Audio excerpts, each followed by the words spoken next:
Agora, uma outra pergunta é assim, uma pequena empresa, ela continua competitiva? Porque quando a gente fala de ESG, acho que a questão do social, ela, do ponto de vista só quantitativo, ela onera menos e é muito eficaz. A questão de meio ambiente tem aquilo que você falou, que algumas demandas, alguns processos produtivos inexoravelmente são agressivos, então a maneira, no final, correta vai ser você fazer compensação, talvez, né? Então, isso também é de fácil diagnóstico. Mas agora, quando você fala de compliance, aí a coisa para pequeno e para média aperta, né? Porque compliance, você vai ter que recolher impostos de forma correta. Todas as demandas dos teus funcionários têm que estar registradas. E isso eu acho que é um custo na veia. Atenua que, para a pequena empresa que tem compliance, ela vai conseguir captar recursos mais favoráveis, custo menor, com custo mais baixo, com prazos mais apropriados. Atenua, mas inexoravelmente é um custo maior. Vocês concordam que isso onera bem o pequeno empresário? Olha, para o pequeno, a oportunidade de adaptação ela é muito mais fácil, né, no ambiental e no social, porque geralmente a empresa pequena já tem uma relação mais próxima mesmo com a sua equipe, né? O dono da empresa conhece a história das pessoas, eles fazem eventos de confraternização e cria uma relação mais próxima mesmo com as pessoas. Diferente das grandes empresas que a pessoa da portaria da empresa não sabe quem é o dono, né? Então, às vezes, eu já cheguei numa grande empresa aqui da cidade com uma pessoa do conselho de administração e a pessoa da recepção não sabia quem ele era. Ele teve que se explicar lá para saber, para ele poder acessar aquela unidade da empresa que não era onde ele trabalhava no dia a dia.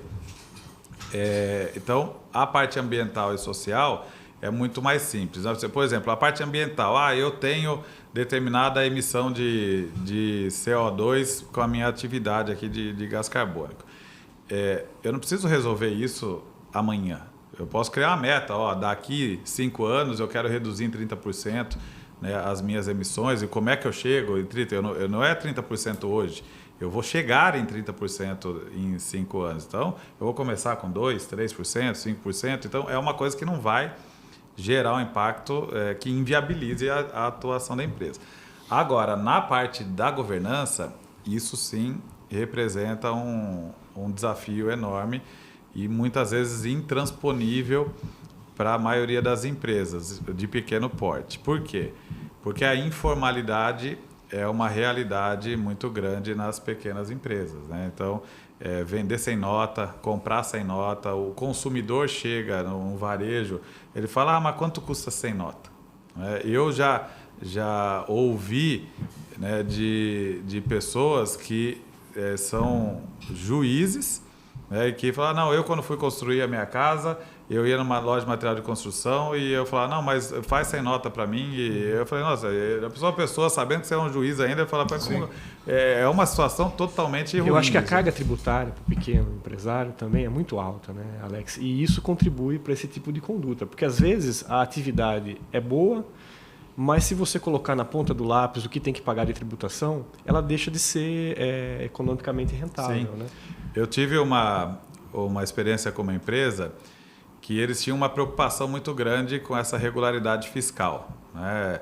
Eles estavam acompanhando a movimentação do fisco em termos de se preparar tecnologicamente, né, para cruzar dados. E hoje a contabilidade de uma empresa é feita melhor pela Receita Federal do que pelo contador da empresa, porque a Receita Federal tem tecnologia, inteligência artificial para cruzar dados que ela é capaz de entregar a contabilidade para a empresa, e eu até acho que em um determinado ponto isso vai virar uma fonte de receita para o governo de entregar essa contabilidade. E do mesmo jeito que o imposto de renda, você já tem a opção lá de só olhar o que ele te diz para ver se você confere ou não, está de acordo ou não com o que ele está te falando ali, da sua movimentação, a empresa também vai acabar chegando nisso.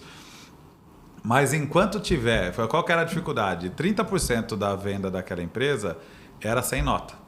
E não era sem nota porque eles queriam vender sem nota, é porque o consumidor chegava lá e falava assim, quanto que está essa xícara aqui?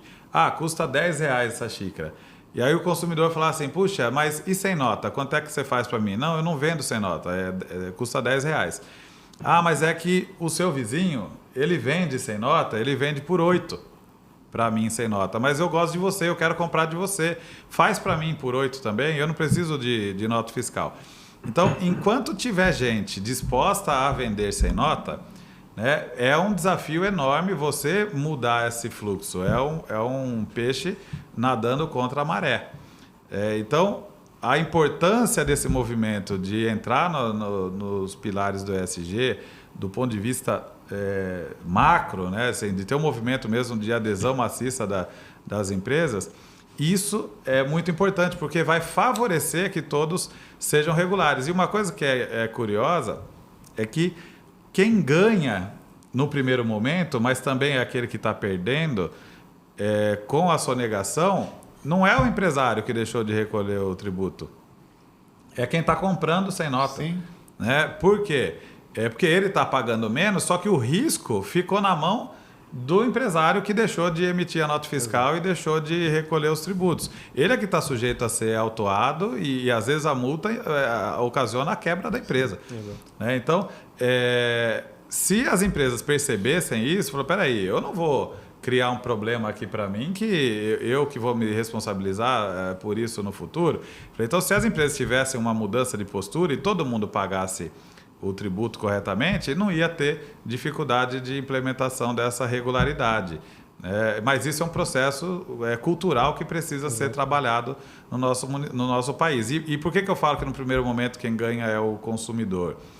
Porque ele está deixando de gastar ali, mas aquele recurso que deixou de ir para o cofre público, que ia ser revertido em prestação de serviços, nós estamos vendo aí o governo federal trabalhando para aumentar a arrecadação. Eles estão criando meios aí de estabelecer novas formas de tributação, estão tributando setores, né? O pessoal de compras pela internet, né? Que está sendo prejudicado com o aumento aí da tributação. Então, o governo, quando deixa de receber, ele precisa arrecadar porque ele tem que custear a despesa dele.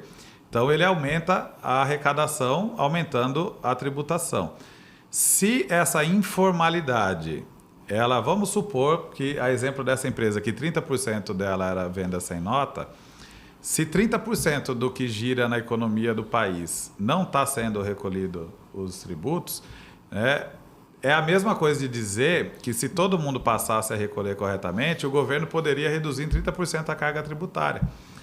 E se ele reduzisse a carga tributária em 30%, isso geraria um reflexo mais interessante, porque uma vez que o preço do produto está embutido o tributo, para o empresário, aquilo lá entra num círculo contínuo ali, que aquilo passa a ser muito, muito natural para ele. Então, esse movimento ele vem colaborar para viabilizar as empresas no médio e longo prazo, porque o governo tem se preparado para coibir todo tipo de sonegação. E isso vai causar o fechamento das empresas, né, que não estiverem alinhadas, e aquelas que estiverem alinhadas vai causar o crescimento delas, porque elas vão ocupar essa fatia de mercado. Eu coloquei essa questão do ônus, mas ela não é uma opção.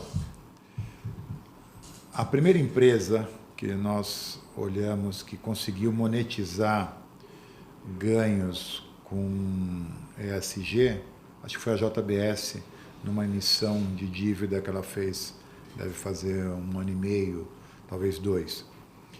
E ela colocou uma condição de emissão zero na cadeia produtiva dela. E, atingido isso, ela vai ter um desconto na taxa de juros. Pois bem, Vamos imaginar qual é o efeito cascata do pequeno.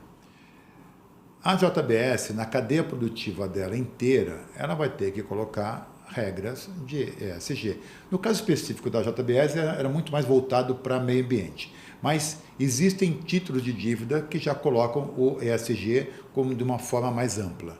Mas imaginando a cadeia produtiva, o pequeno que está aqui inserido vai ter uma imposição do grande, que é cliente dele, para que ele siga as regras. Se ele não estiver aderente, ele vai deixar de fornecer. Ou seja, é uma questão de sobrevivência. Em que pese eu concordar que onera, sim, porque tem empresas que são com muito tempo de existência que aprenderam a sobreviver com a sonegação, com a informalidade, mas que daqui para frente não vai dar, porque na relação com os stakeholders, sejam eles clientes, sejam eles fornecedores, em alguma medida vai ser exigido que ele seja aderente às regras de ESG.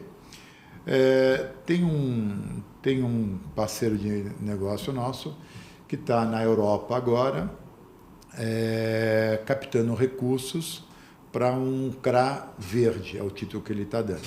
O CRA já tem, por si só, ele já tem regras de meio ambiente, do agronegócio.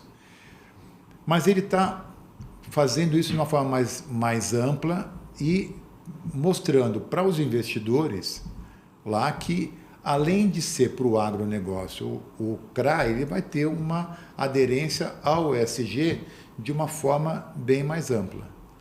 Eu vou dar um número até agora. Ele já garantiu 200% da demanda inicial. Então, há um fluxo no mundo, um fluxo de capital procurando para investir em instituições, em papéis que tenham características de ESG. Ou seja, de um lado, você tem o mundo que precisa, de novo, como a gente falou aqui, não é uma opção, o mundo precisa ser ESG. Do outro, você tem investidores, você tem capital que está disposto a abrir mão de algum ganho, talvez, de novo citando aqui a mais-valia, você ter um resultado que não só o quantitativo, ou seja, o percentual, vamos pensar num resultado medido pelo bem-estar, que também está querendo aonde que se aplica. Então, acho que para a gente concluir aqui, não sei se nós deixamos de explorar algum assunto, mas eu queria que vocês dessem um fechamento só sobre ESG, e eu vou concluir da minha parte dizendo: ESG não é opção, ESG é um movimento sem volta, ESG não é somente custo, ele é oportunidade. Então, acho que quanto antes o pequeno e médio empresário se conscientizarem disso, mais rápido eles vão poder ter ganhos, ter um diferencial competitivo. Passo a palavra para vocês. Bom, na minha opinião, todos os dias os empresários têm que tomar decisões, né? Então, a característica de um empreendedor é justamente a coragem de se colocar numa estrutura em que ele tem que tomar as decisões, e aquelas decisões vão direcionar, né, o destino daquela estrutura toda da empresa, dos funcionários que ali estão. A porta com a plaquinha ESG, ela tem que ser encarada como a porta da oportunidade que vai transformar a empresa de um patamar para outro, e que ela vai ter muito mais oportunidade. É como se ela estivesse navegando num lago lotado de barcos, que tem que tomar muito cuidado para não colidir um com o outro, e ela vai passar a sair de uma baía e vai entrar em mar aberto, onde ela vai ter muito mais flexibilidade de atuação e de sobrevivência. Só que para isso ela precisa passar por essa porta. Então, eu não vejo motivos para uma empresa não querer entrar nesses propósitos, porque de todo aspecto que você olhe, ele gera resultados, né, positivos. E do ponto de vista de posicionamento de mercado, é imprescindível que a empresa se ocupe por isso. Tem uma frase de mercado que se fala assim, que por constrangimento ou inspiração, por uma dessas duas formas você vai vir para o ESG, não tem outro caminho. Ou, se não vier por nenhuma dessas duas, você vai sair do mercado. Então, não tem outra opção. O ESG é um caminho sem volta, né, Alex? E quanto antes o empresário adotar essas medidas, começar a implementar isso na empresa, mais rápido ele vai se adaptar a essa nova realidade. E ele pode sair à frente de muitas outras empresas e conseguir vários outros benefícios, né? Além do social, que a gente já abordou aqui exaustivamente.